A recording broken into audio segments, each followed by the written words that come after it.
جب دو ایسے جملے جو مفہوم کے اعتبار سے مکمل ہوں ان کو ایک ساتھ بیان کرنے کے لیے ہمیں ٹرانزیشنز کی ضرورت پڑتی ہے۔ یہ ٹرانزیشنز ورڈز بھی ہو سکتے ہیں اور فریزز بھی۔ آج کے لیسن میں ہم ایسے ہی ایک فکسڈ فریز کا استعمال سیکھنے والے ہیں۔ اردو میں یہ فکسڈ فریز ہے ساتھ ہی۔ مثال کے طور پر وہ ایک اسکول ٹیچر ہے، ساتھ ہی وہ ایک بہت اچھا ایتھلیٹ بھی ہے۔ اب اس جملے میں تھوڑا سا غور کرنے پر ہم آسانی سے یہ بات سمجھ سکتے ہیں کہ فریز ساتھ ہی کے پہلے اور بعد دونوں ہی جملے کمپلیٹ ان تھاٹ ہیں۔ فریز ساتھ ہی کے لیے انگلش میں جو فریز استعمال ہوتا ہے وہ ہے in addition.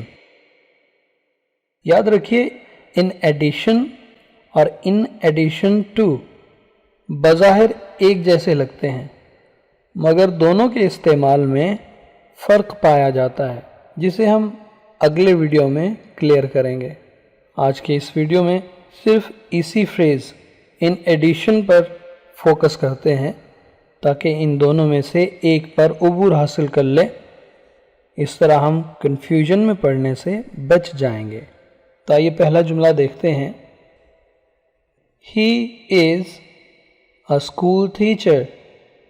In addition, he is a very good athlete.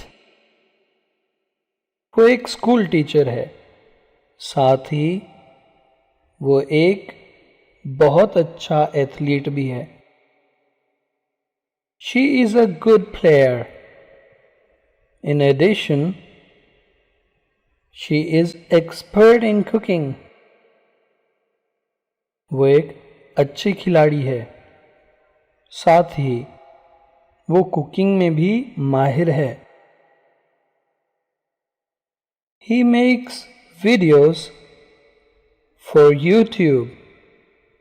In addition, he works in a factory.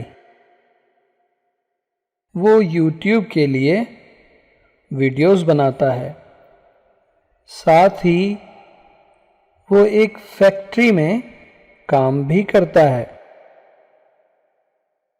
That's it guys. Take care.